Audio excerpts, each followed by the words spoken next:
Okay, go ahead. Do comments? Can you tell the joke again? Good. I'd like to welcome everybody to the Joint Protections of Persons and Property Subcommittee and Town Council meeting. Monday, November 8th, 2021, 6 p.m. Veterans Room. Call the meeting to order. Roll call. Catrona. Present. Jovan. Present. Lazo present. Julian. Present. Mackenzie. Present. All are present. Moving on to agenda item number 3, review and discuss the appointment of Pastor Esteban Carrasco as the Fire Department Chaplain for a 3-year term effective immediately upon confirmation of the Town Council and the completion of the state ethics training. I entertain a motion to vote to recommend that Council appoint Pastor Esteban Carrasco as the Fire Department Chaplain for a 3-year term upon completion of the state ethics training. Do I have a motion? Second. That's an awful long agenda item. Double. Yeah, I saw that. I don't want to say anything. She's retiring. She'll get mad at me. We're literally on good terms. Smile all the way out the door. Okay, discussion. Chief? So thank you, everybody. Let me bring this article to you guys today. Obviously, Pastor Esteban Carrasco. We all know who he is and his past workings here in the town of Southbridge, and obviously he's done some good work with the faith community around town. I think. A year or so ago, Chief Woodson had put him on as his, I believe, chaplain. Yes. So through the police department, he's become the chaplain for the spokesperson for the police department in regards to, any bad incident. He stands by Chief Woodson's side. So I had entertained a conversation with him very similarly. The thing is that when there is actually a fire Mass Corps fire chaplain training program, that would actually recognize Esteban in regards to taking this program. It would actually tell him, what firefighters would be looking for, what type of services he should be providing, what to say to people. It could be one of our own deaths. It could be a bad fatality with any citizens whatsoever. I think his support is needed within the fire service. And at this point, to make him be able to take this class, he has to be appointed to the fire department. So we do have, he would be a part of the call department, but I would waive the firefighter training program of it because he has no intentions of becoming a firefighter. This would make him able to go to the class through the fire academy, and he would be a member for 3 years if you approve this training. So. Mackenzie? Yes, sir. Through you, sir. There'll be no financial remuneration involved in this, is that correct? So there is actually a $500 stipend that would go for that, and I've actually had conversation with that. That's a yearly stipend that he would receive. So there would be ongoing trainings that he would have to go to each year after the fact. And to have that nice shiny Class A uniform, this would assist. Not for the first full year. He would probably be able to get his badges and his stripe and his little collar pins for the chaplain side of it. So yeah, there is a $500 stipend that he would receive. Other than that, there's not an hourly. He would not get paid hourly. Do we pay for the uniform and all that stuff? Yeah. In this case, yes. Well, he's not a very tall man, so. Could be honest material. Go ahead, Doug. How soon after this is put through is he going to the class? That's the question. The next class probably won't be till springtime. Till springtime? Yeah. Okay. He's already been active on our, so when we have a first or a second alarm, he gets notified. This is really just to get him to get into the program. I know we've had a couple fires over the last 6 months or so, and he's shown up, and I've had conversation with him. Thankfully, there wasn't an issue with on the fire side and or the police side, but as we move forward throughout the days, we hope that doesn't happen, but he is definitely needed within our department. Sounds good. Any other discussion? Further discussion, all those in favor? Opposed? Unanimous of all present.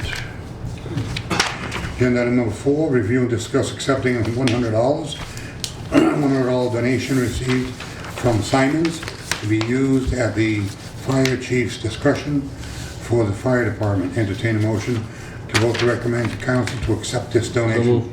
Second. So we really don't get a lot of donations on the fire department. I believe the PD does a much better job in getting donations than we do. Do a better job in the community. Oh! So anyways, this is a donation that was dropped off about 3 to 4 weeks ago. I guess I set myself up for I'll that let one. you get it all up. Yeah, that was a nice one.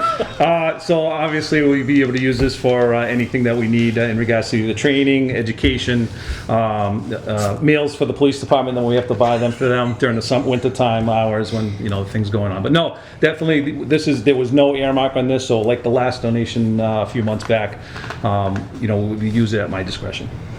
Any discussion? Just for clarification, what is Simmons? I have a copy of the check right here. Simons. Yeah, what is Simon's? What is it? That's not the machine. Manufacturer of pneumatic and hydraulic tools. Right. There you go. Okay. Any further So discussion? that's just the name of it, it's not Simon's Manufacturing or anything like that? Because I've never heard of it in town, that's why. Of course, it used to be down by United Lens with Simons. 248 Elm Street is their mailing address. Maybe it's a different company. A little machine shop. Yeah. Right. Oh, it's the old mill building down here. Down, yeah, over here. Right there, yeah. Yeah, yeah. All right, now I know where it is. Any Thank further you. discussion? Not all those in favor? Opposed? Unanimous of all present. Thank you, sirs. Thank you very much. Appreciate it. Can I just ask the chief a couple questions real quick? Well, it's not on the agenda. What do you, go ahead. I just wanted to know what the status was on the inspector's truck. Supposed to be in today. Didn't get a phone call. Okay, It's been delayed and delayed. all right, thank you. Okay, moving on, agenda number 5, review, discuss the police chief's special traffic constables guidelines and hiring of the special traffic constables appointed pursuant to Massachusetts General Law, Chapter 41, Section 91A, by the Town Council upon the recommendation of the Chief of Police. Entertain a motion to vote to recommend to Council to approve said guidelines and allow the hiring of special traffic constables with the confirmation of appointment by the Town Council. There's a motion by Catrona. Seconded by Julian. Discussion. Chief? So if I could elaborate, this is a lot to digest through you, Mr. Chair. Thanks for having me tonight. So a little bit of the history behind this. Currently, we're filling about 10 to 20 details a day. It's starting to slow down because of the weather turning. We've had auxiliaries. We've had them for probably since the 70s. With the passage of the police reform bill on December 31st of 2020, we're going to be losing that program soon. Some of the requirements, and again, without getting too into this, it's medicals, physical examinations, physical fitness testing, although they just dropped that, but now they're fighting about it. It's just a mess in the state right now with all that stuff. Us paying for them to go get to the police academy using an emergency vehicle, a bridge academy, it would cost probably $100,000 to keep that program in the community with all the police reform as a result of police reform. So with all that said, we're going to lose, give or take, 20, 25 people with that. So I did some research, and I want to tell you that I don't really care what other communities do. I'm not trying to be rude about it. I worry about Southbridge and Southbridge only, and that's my number one concern. But looking at other communities, and that's some of the in the memo, to see other places where they've done something similar, just to see if it works out. Similar in police work, Leominster, Framingham, Southborough. Woburn's a huge police department. South Hadley. I know Westboro's working on it right now to put some kind of civilian traffic mechanism in place. So I did that research. I looked at our community, the needs of our community, what we got going on a day-to-day basis, and I came to the conclusion that it'd be a great idea for our community. With that said, due to the training requirements, my number one mission is to always ensure public safety.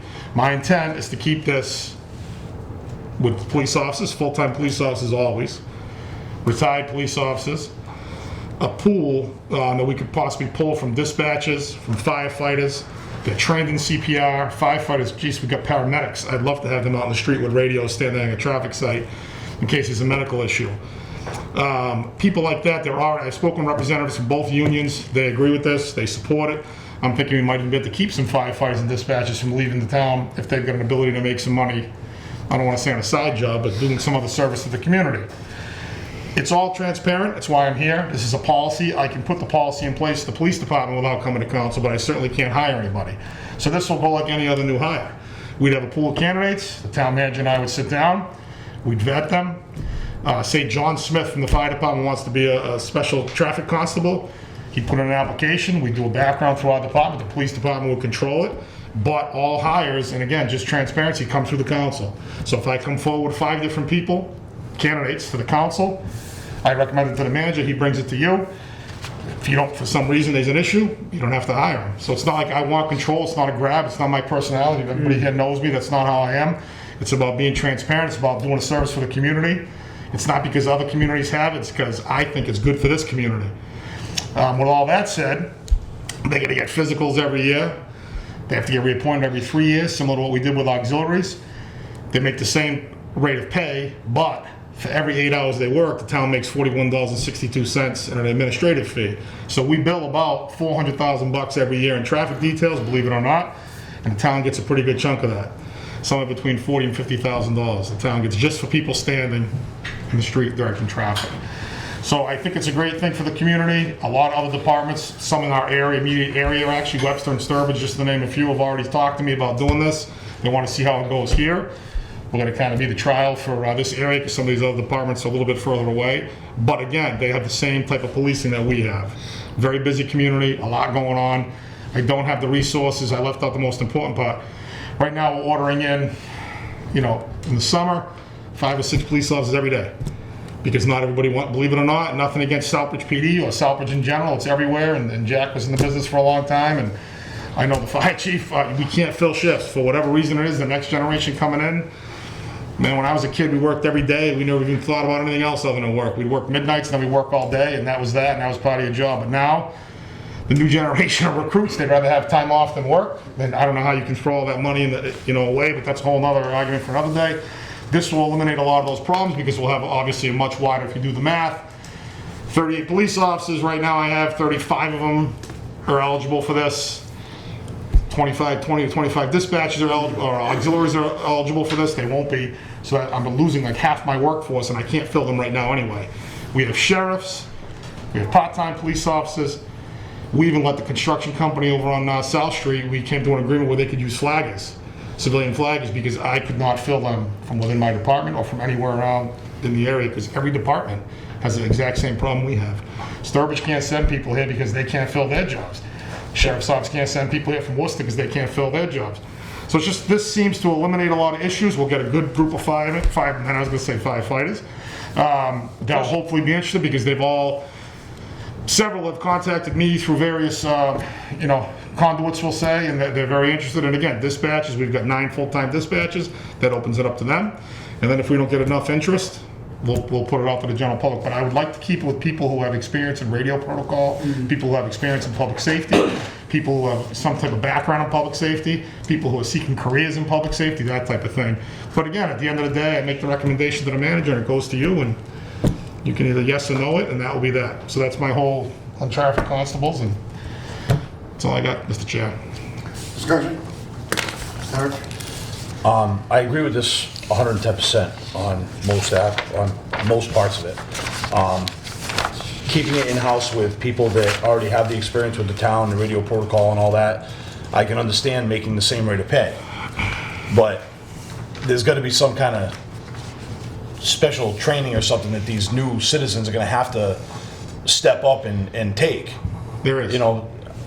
What extent are you going with that? And Mr. Chair, I apologize, I left that part out. I think I'm so devastated from losing that game last night that it's so my mind. Over the weekend, my son lost his final football game. But anyway, what the requirements are, you have to be CPR certified, what you have to do, it's a rotation. I think we do it every year, we do some component of CPR training. All that would be their responsibility, not ours. You have to do an 8-hour Saturday course through Mass DOT, flag certification course. That's on them, not on us. We might host the course in our community room, but it would be at no cost to Southbridge. Okay. And that would be a yearly thing with the CPR.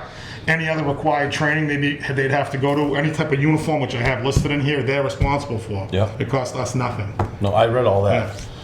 Yeah.